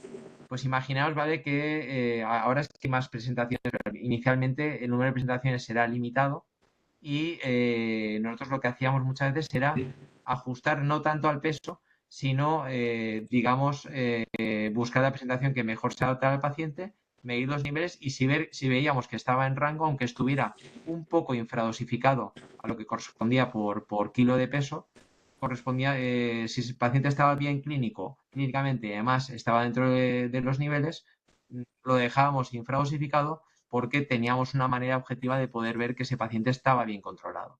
Y por supuesto sería también interesante medir la hemostasia global en casos de hemorragias, cirugía o inmunotolerancia, ¿vale? Aunque son casos muy puntuales. Respecto a la adherencia y seguimiento voy a ir rápido. Bueno, esto es un poco la situación. Como podéis ver, estas están prácticamente en desuso. ¿Qué es lo que utilizamos sobre todo? La que más utilizada es Hemoassist, ¿vale? Aunque sí que es cierto que de estos pacientes hay un porcentaje, sobre todo pacientes a demanda, donde digamos, la adherencia a la aplicación es bastante pobre. Y Florio, que gusta mucho a los pacientes, pero que tiene menos posibilidades de análisis y de edición por parte de los clínicos y por eso a veces nos gusta menos a nosotros, ¿vale? Esto es digamos, un pros y contras de cada una de las aplicaciones. De MyPKFit no voy a entrar porque prácticamente no se utiliza. Son muy parecidos los pros entre ellas, ¿vale? El resumen, el problema de Hemoassist, pues que no está en la Google Store y tenemos que utilizar, digamos, un truquito para instalarse al paciente. Hay un tiempo de espera desde que se instala hasta que el paciente lo puede utilizar, de manera que tenemos que utilizar una app de prueba en nuestros móviles para explicárselo al paciente y a día de hoy todavía no estima los niveles, aunque ya tiene conexión con WAPS. Florio, ventajas, es mucho más sencilla de utilizar, pero no podemos corregir registros. Si hay un error del paciente, esto no se puede evitar y puede incluso mandar un mensaje de que la adherencia no es la correcta y generar un feedback negativo. Y el tema de la conexión con los relojes ha mejorado mucho, pero sigue fallando en algunos casos. Y claro, es una pega porque una de las grandes ventajas que tiene esta aplicación, que es el registro de la actividad física de forma directa, se pierde si no hay una conexión buena con el reloj, ¿vale? No voy a entrar un poco en la descripción porque yo creo que la conocéis la gran mayoría de vosotros, pero En vista de que ninguna se adaptaba por completo a nuestros pacientes, nos lanzamos a la piscina de intentar desarrollar nuestra propia. ¿Qué es lo que desarrollamos? Bueno, esta aplicación, Mayemo Pro, ¿vale? Bueno, se consiguió una beca de Takeda por medio de COVID y la verdad es que fue muy tortuoso todo el desarrollo de esta app, pero bueno, hemos conseguido cerrar el proyecto y publicar, así que yo con esto me doy por satisfecho. ¿Qué es lo que hicimos? Pues bueno, hacer dos grupos focales, ¿vale? Primero hicimos una revisión bibliográfica para ver cuáles son los pros que en la distinta bibliografía estaban más desarrollados y creíamos que podían ser más interesantes. Se presentaron a un grupo de expertos compuesto por 9 sanitarios, que incluía desde farmacéuticos, hematólogos, fisioterapeutas, psicólogos, médicos rehabilitadores y enfermeras, y también un grupo focal con 9 pacientes, ¿vale? Y familiares de pacientes. Con todo eso se desarrolló una app seleccionando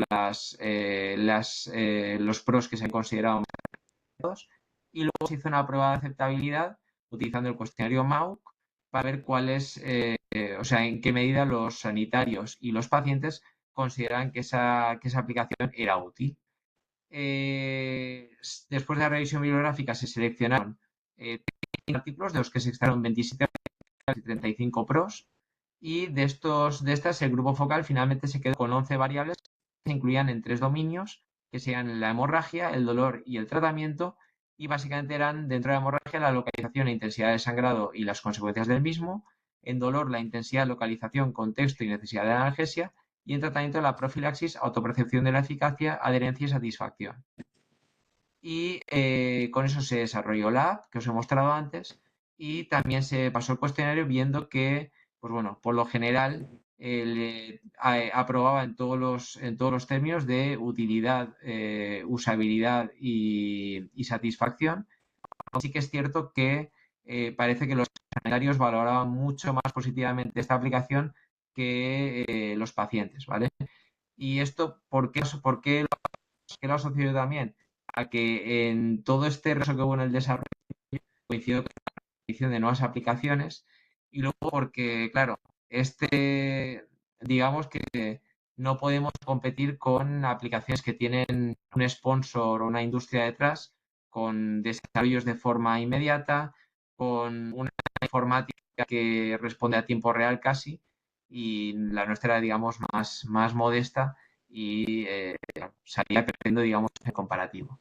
En conclusión, pues bueno, hemos visto que la farmacocinética es muy útil, sobre todo en los cambios de tratamiento, puede ayudar a individualizar la profilaxis y tiene un potencial muy importante en reducir el coste de tratamiento, que es algo que también nos preocupa para la sostenibilidad del sistema. Hemos visto que puede mejorar ya no solo la farmacocinética, sino que mejor los sangrados, reducir el número de infusiones y la dosis quirúrgica, y también que la adherencia, utilizando métodos indirectos y retrospectivos como se había hecho de forma clásica con encuestas y registros de dispensación, puede quedarse un poco corta, y que ahora mismo disponemos de aplicaciones que pueden medir directamente en tiempo real las administraciones de los pacientes y darnos información más completa y objetiva, pero que requieren también de un feedback muy importante por parte de todos. Y nada, muchas gracias. Muchas gracias, Juan, por tu ponencia. Y bueno, ya estamos fuera de tiempo. Te voy a preguntar dos cositas muy breves para ver qué piensas sobre ello, ¿no? La primera es si el desarrollo de micizumab y otros fármacos subcutáneos que se avecinan parecía que iba a lastrar un poco la farmacocinética, ¿no? El desarrollo o la actividad que se genera en relación a la farmacocinética en los hospitales, ¿no? Y la confianza de los datos farmacocinéticos pues iba a quedar un poquito ya más relegada, porque iban a quedar ya más atrás con las nuevas vías los nuevos mecanismos de acción, ¿no? ¿Crees que ahora, pues con la aparición del EFA-Sapotog, se va a reavivar un poco el interés por la farmacocinética? Yo estoy convencido. Es más, ya no solo el EFA. Fijaros que prácticamente la mayoría de fármacos nuevos que ha explicado el doctor Bonanat, muchos de ellos han aparecido eventos de tipo trombótico y han requerido bajadas de dosis, control con niveles plasmáticos y ajustes en la dosificación. Entonces, yo estoy convencido de que cuando lleguen esos fármacos en el mercado va a ser imprescindible. Con la terapia génica sigue siendo imprescindible el medir niveles, aunque no vas a hacer cinética, pero bueno, sigues midiendo niveles y sigues haciendo controles. Incluso con el EMI, nosotros nos hemos llevado sorpresas de que puede ser muy interesante el medir estos niveles, aunque obviamente pierda un poco la importancia capital, ¿vale? Y con el EFA va a ser clave, ¿eh? Porque yo estoy convencido de que este fármaco se habla una vez a la semana, pero yo estoy convencido de que se puede dar de forma más espaciada también, ¿eh? Dependiendo del objetivo que quieras para cada paciente, estoy convencido. Porque claro, ellos van a una vez por semana, pero con niveles altísimos. Entonces, bueno, esto es como todo. Seguro que encontramos un método para ajustarlo en función de las necesidades del paciente. ¿Y no crees que la variabilidad que se está viendo a la hora de realizar los niveles en función del método utilizado, eso también es una rémora para la farmacocinética? ¿No habría una posibilidad o una búsqueda de acabar con esa variabilidad? Sí, a ver, hay bastante variabilidad, sí. Pero sí que es cierto que el propio WAPS está solventándolo bastante. Si os fijáis, ahora es imprescindible introducir el tipo de reactivo que se utiliza, ya no solo el método psicoagulativo cromogénico. Ahora te preguntan incluso por el reactivo, porque ha habido, creo que fue sobre todo con Gibi, que con algunos reactivos los niveles que se daban eran muy inferiores a los reales, ¿vale? Y se está haciendo publicaciones, ¿vale? El grupo de Kitchen hace poco ha presentado una nueva actualización de las recomendaciones de laboratorio, incluyendo ya el EFA, y yo creo que hay que estar muy atento. Aquí hay una labor muy importante, ya no solo sino también de los compañeros que están en el laboratorio viendo los niveles y que es muy importante ya no solo disponer de las técnicas, sino de ir actualizándose de forma paulatina, viendo cuál es el método más adecuado. También creo que el mundo este en el que vivimos, en el que tenemos todos los factores, llegará un momento que tenderá a reducirse a moléculas más concretas, ¿vale? Y lo ideal será tener el reactivo que mejor mide esa molécula. Estoy convencido de que esto es algo momentáneo, que llegará un momento que tendremos unos fármacos muy concretos y sabremos perfectamente cómo medirlo. Pero nos ha pasado también con los inmunosupresores hace tiempo y nos pasa con muchos otros fármacos. Es que aquí digamos que como que está la industria mucho más encima.